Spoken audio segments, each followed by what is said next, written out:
Welcome to the Pyramid Model resource videos. Today we'll be talking about ways to enhance emotional literacy in young children, and this is part 2 of a 3-part series.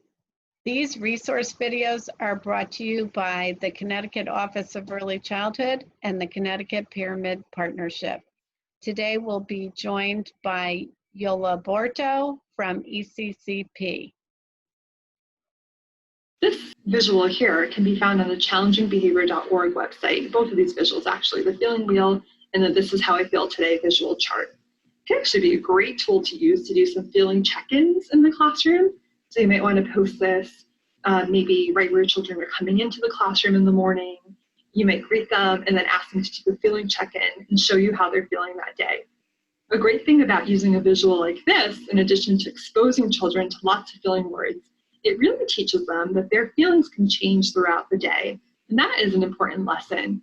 We can all think of a time where we've had a negative feeling, like being really upset about something, really angry, or really disappointed about something, and it just felt like it would last forever. That's not a good feeling to have.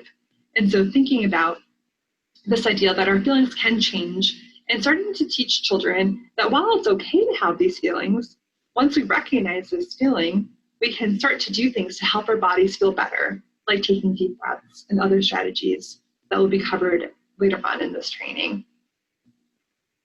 So this is a really lovely strategy to use in the classroom, and it can be a great strategy to share back with families at home, especially if they're looking for ways to help support their child in learning about and expressing feelings. Another thing that I've seen from teachers in the classroom is that they've used this idea, but then had children in their classroom serve as models to model these different feeling faces, and they've taken photos of the children and printed those out and made their own feeling visual in the classroom. This is a really lovely, creative idea if you're able. So let's look at some of the resources that Yola was just speaking of. And once again, if we go to the NCPMI website at challengingbehavior.org, and we click on this green resource library tab, we go down and we put the word feeling into the search engine, we come up with all of the resources. So let's look at the feeling faces first. And these are available in English and Spanish.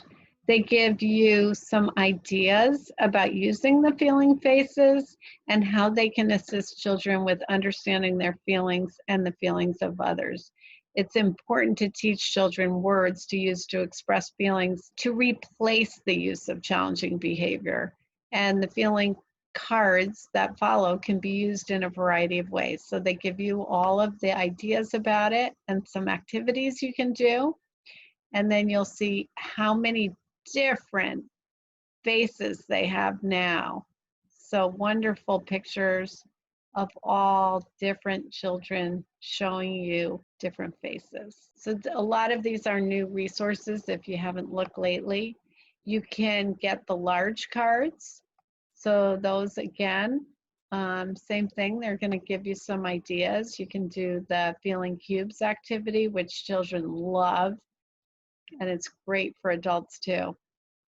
I hope teachers participate. And the same pictures, but they're in large form. And then if we look back, this is the one that Yola showed you. This is how I feel today. And again, they show you how to use this with some ideas, and you can put pictures of your own children in the classroom so that you can have their faces. They love to see their own faces.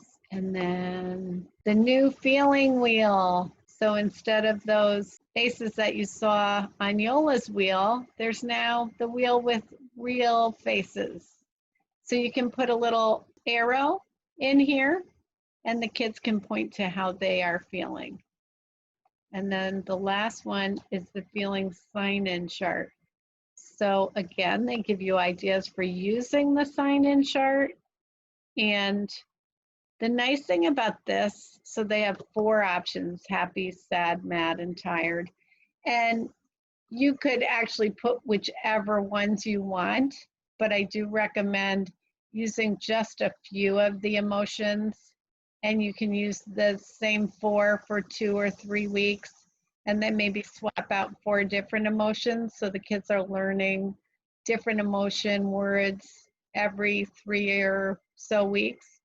And when they come in the morning, they could have their own picture or name card if they are able to recognize the letters in their name. You could do it as a magnet, and they put it under which column they're feeling when they come in. But as Yola mentioned, it's really important that children and adults know that feelings can change. So we might feel a certain way in the morning, but then throughout the day, our feelings might change, and the children can go up and move their magnet name or their magnet photo to a different spot. And you can mention, oh, I noticed that you moved to a different feeling, so your feelings have changed. And that's a really good concept to reinforce. So again, these are all found at challengingbehavior.org by typing in feeling in the search engine. So thank you for joining us for this resource video, and we'll see you again for part 3 of ways to enhance emotional literacy in young children.